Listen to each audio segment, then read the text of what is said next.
सभी को नमस्कार। हम नीति शतक का अध्ययन कर रहे हैं और नीति शतक के अध्ययन के दौरान हम वास्तविक जीवन, लौकिक जीवन की कई नीतियां हम सीख रहे हैं। परीक्षार्थियों के जीवन के लिए तो इसका अध्ययन महत्वपूर्ण है ही, साथ में ही जन सामान्य के लिए भी ये आवश्यक नीतियां हैं।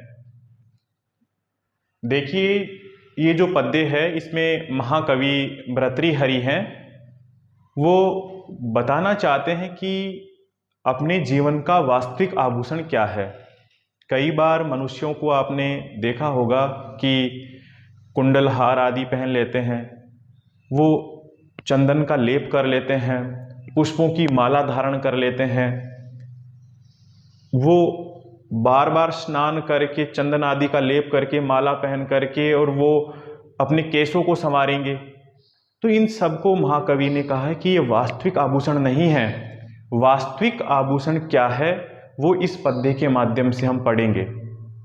देखिए, महाकवि ने कहा है कि पुरुषम, जो मनुष्य है उस मनुष्य को पुरुष को केयूराणी होता है बाजूबंद कुंडल आदि जो आभूषण है वो न भूषयंती, न यानी नहीं, भूषयंती यानी सुशोभित करते हैं, अलंकृत करते हैं। मनुष्य को जो कुंडल आदि हार हैं या बाजूबंद हैं वो ऐसे आभूषण उसे सुशोभित नहीं करते हैं, अलंकृत नहीं करते हैं। और उन्होंने बताया न चंद्रोज्ज्वला हारा, चंद्रमा के समान उज्ज्वल प्रकाशमान जो हार है वो भी उसे सुशोभित नहीं करता है, अलंकृत नहीं करता है। और उन्होंने कहा न स्नानम, बार बार स्नान करने से भी मनुष्य सुशोभित नहीं होता है, अलंकृत नहीं होता है। और न विलेपनम, चंदन आदि जो अंगराज हैं, उपटन हैं, इनका शरीर पर लेप कर लेने से भी शरीर की शोभा नहीं बढ़ेगी, मनुष्य की शोभा नहीं बढ़ेगी, उसे अलंकृत नहीं करेंगे।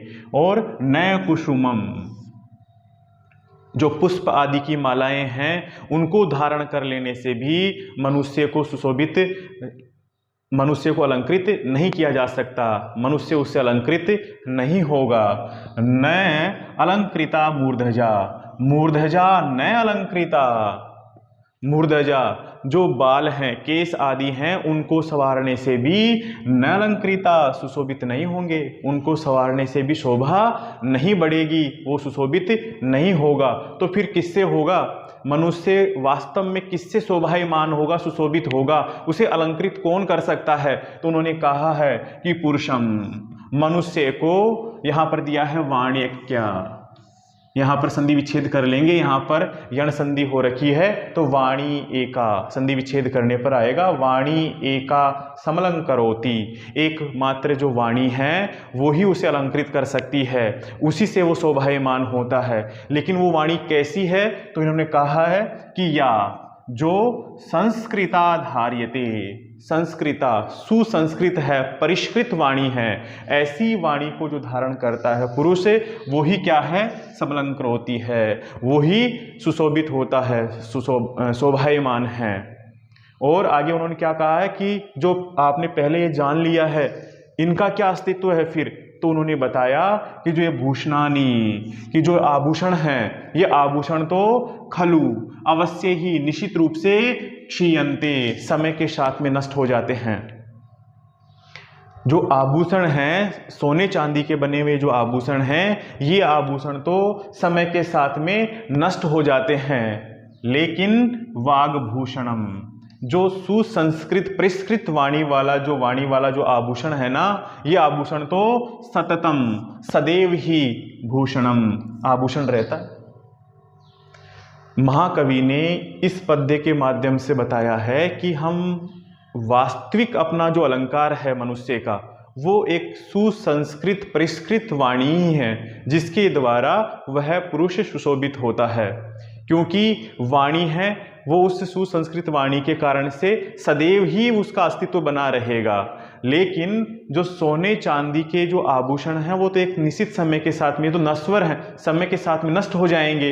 तो वापस इस पद्य का एक बार भावार्थ देखेंगे, हिंदी अर्थ देखेंगे कि उन्होंने कहा है कि जो मनुष्य है वो केयूराणी, कुंडल आदि जो आभूषण हैं, कुंडल बाजूबंद आदि आभूषण हैं, उनसे वो सुशोभित नहीं होता है, अलंकृत नहीं होता है, न ही चंद्रमा के समान उज्ज्वल हार से, न ही स्नान करने से, न ही चंदन आदि के विलेपन से, लेपन से, चंदन लगा लेने से, न ही फूलों की मालाओं से, न ही केशों को संवारने से अलंकृत होता है।